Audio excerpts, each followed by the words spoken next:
Republican lawmakers call on White House to disclose Helsinki summit mystery. Some GOP lawmakers, terrified of the prospect the U.S. might finally become friends with Russia, are calling on White House officials to disclose what actually happened in Helsinki.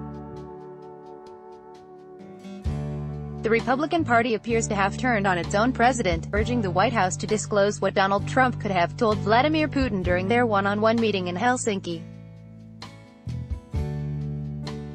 The call comes despite the GOP recently blocking the Democrats' initiative to subpoena Trump's interpreter to get their much-desired information.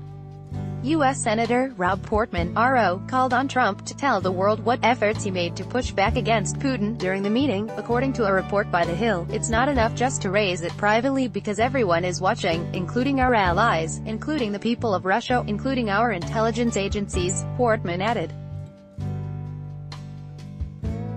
The White House better get out in front of this before the Russians start characterizing this, U.S. Senator Jeff Flake, RS, a member of the Foreign Relations Committee, said.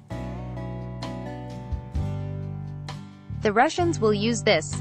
It appears like the senator are utterly terrified by a perspective of U.S.-Russian collaboration. Following the Helsinki summit, Russian ambassador to the United States Anatoly Antonov said that the two leaders entered into important verbal agreements. U.S. Senator Bob Corker, RTN, expressed concern about talks that the White House and Kremlin are setting up a second meeting so they can begin implementation of the mysterious agreements. Danielle Pletka, Senior Vice President for Foreign and Defense Policy Studies at the American Enterprise Institute, a center-right think tank, insists that agreements achieved by the two leaders have little weight. If the president has verbal discussions with anybody and no one else is there, no one can reasonably be expected to act on them, she said. In normal circumstances, I would say that statements by Russia about their inferences about particular meetings are not especially credible or important or right or destabilizing, she also commented.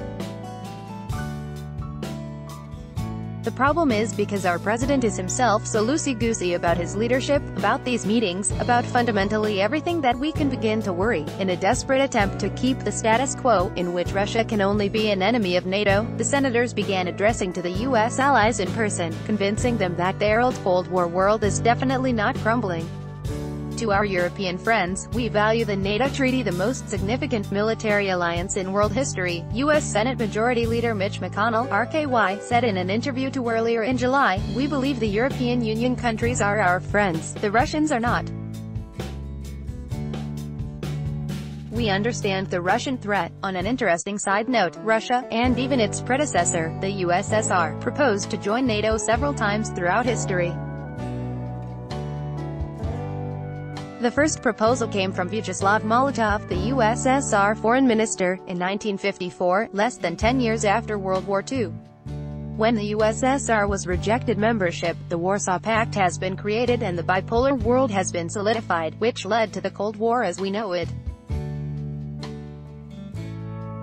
Another proposal was put forward in 1990 by Soviet President Mikhail Gorbachev to Secretary of State James Baker, who dismissed the idea as a dream. Vladimir Putin himself suggested Russia join NATO during his meeting with Bill Clinton during his visit in 2000.